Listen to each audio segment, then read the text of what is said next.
બધાને મારા જય શ્રી કૃષ્ણ. હવે અમારા નાનપણની વાતો સાંભળો. પોહ મહિનામાં ખીહેર આવે તો અમારે છે ને પેલા અમે નાના હતા ને તાર પતંગો ફીરક્યો દોર ને કોઈ પતંગો ન ચડાવતું. તારે શું હતું કે શેવડીને ગાડા વેસવા આવે. ગાડા વેસવા આવે ને તે કોઈ મણ લે, કોઈ 2 મણ લે, કોઈ 10 કિલો લે, એમ ભારા હોય.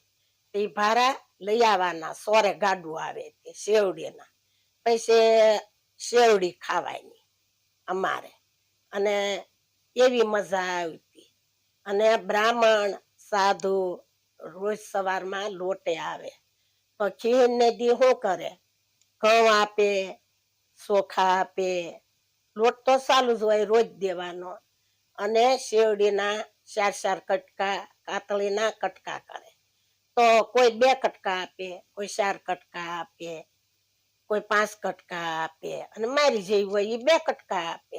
તો જેવું દેઈ એવું પામીએ, જેવું વાવીએ એવું લણીએ, જેવું પૂન કરીએ એવું આપણું ઉપરના ખાતામાં જમા થાય. અને ઉપર તો બધાને જવાનું જ છે, એ વાત તો હોય 100% સાચી જ છે. તો આપણે થોડુંક જમા બેંકમાં કર્યું છે તો મારા વાલા કૃષ્ણ પાસેથી આપણે સાવી લેવા થાય છે અને આપણું ખાતું ખોલવા થાય છે. જો આપણે પુણ્યદાન કર્યું હોય તો આપણે માલપાડી બેંક માલી લઈને ખાઈએ, નકર શું ખાઈએ? ભૂત પલિત થઈને રખડવાનું. આપણા છોકરા ભાદરવીનથી પાણી પાય તારે પીવાનું, આવા હરાદમાં શ્રાદ્ધ નાખે તારે આપણે કાગડો થઈને ખાવા આવવાનું. એ તો ચોક્કસ વાત હાચી જ છે. આપણે અત્યારે બેંક વિના હાલે? આપણે બેંકમાં ઘરાણા મેકીએ, પૈસા મેકીએ, પછી સાવી તો એ બેંક વાળા પે હંગરીએ, સાવી લઈને જઈએ તારે આપણે લોકર ખોલીએ તારે આપણને પૈસા આપે. તો આ તો આપણું જીવનનું લોકર છે. તો આપણે કાંઈક પુણ્યદાન કરીએ તો આપણે તેજુરીની સાવી કૃષ્ણ પાસે લેવાય. તો આપણે આપણું લોકર ખોલી વાપરવા થાય. વસ્ત્રનું દાન કર્યું હોય તો વસ્ત્ર લઈએ, અનાજનું દાન કર્યું હોય તો અનાજ લઈએ, સંપલનું દાન કર્યું હોય તો સંપલ મળે. પાણીના પરબ બંધાવ્યા હોય અને ન પરબ બંધાવે બધા હાલો ને તો ગરીબ માણા, કોઈ લારીઓ વાળા હોય, કોઈ ગરીબ માણા હોય, બ્રાહ્મણ આવ્યા હોય, એને આપણે 1 લોટો પાણી પાયું ને એ આપણું ત્યાં જમા થાય. તો આપણે એ લોટો લઈ પાણી પીવા થાય. પણ આપણે કર્યું જ ન હોય. ભજન છે એ ભક્તિનું ભાતું છે. આપણે ભજન જ નથી કર્યા, આપણે સત્સંગમાં નથી ગયા, આપણે વાહેથી આગળથી આપણે કડી આવડતી જ નથી ઝીલતા. તો આપણું ખાતું જમા ક્યાંથી ને થાય બેનો? ન થાય જમા. થાય? ન થાય. ભીમને જમવું હતું, ભગવાન કે જા તાર ખાતું ખોલ, કે ખાતું ખોલ્યું તે નહોતું. પણ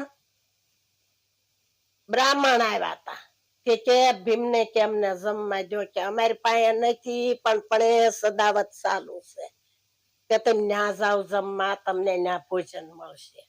તો 1 ટકનું ભાતામાંથી ભીમને જમવા મળ્યું. આપણને બધાને ખબર છે. અત્યારે તો કેટલા ભણેલા છે, અમારી જેવા આપણને ખબર ન હોય.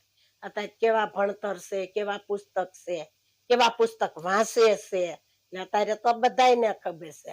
પણ અમે નાના હતા ને તો એક તહેવાર ઉજવતા, અને અત્યારે ક્યાં તહેવાર વ્યાજ જાય ખબર જ નથી પડતી. હાથેમ હોય તો ટાઢું ખાવાનું, સૂલો નહીં પ્રગટાવવાનું. અત્યારે ક્યાં એવું આવે છે? નથી ખીર વેચાય તો ખબર નથી રહેતી. એક દિવાળીની ખબર રાખે છે, બીજી કાંઈ ખબર રહેતી નથી હવે. અને હવેની પાછીની પેઢીને તો કાંઈ ખબર નહીં હોય કશી તે. અમારું નાનપણ સારું હતું. એક તહેવાર ઉજવતા અને એક તહેવારની ખબર પડતી. આવી મોજ અમે નાના હતા તારે હતી, અત્યારે ક્યાંય નથી. હું વાર ને હું તહેવાર, અને ઓલા તમે એક વાર તહેવાર ઉજવીએ. ઉટાણીએ ઢેબરા કરીએ, ખીરે ખીસડો કરીએ, ખાંડીએ ને ભળીએ ને રાંધીએ ને ખીરનો ખીસડો. ખીર રાતું ખાતી હોય તો લાપસી કરીએ, ધોળું ખાતી હોય તો ખીસડો કરીએ. ખીસડો ન આવડતો હોય તો પાછી ખીર કરીએ, કેસર નાખીને. તારે ત્યાં કેસર હતા, જાયફળ હતું, જાયફળ નાખતા.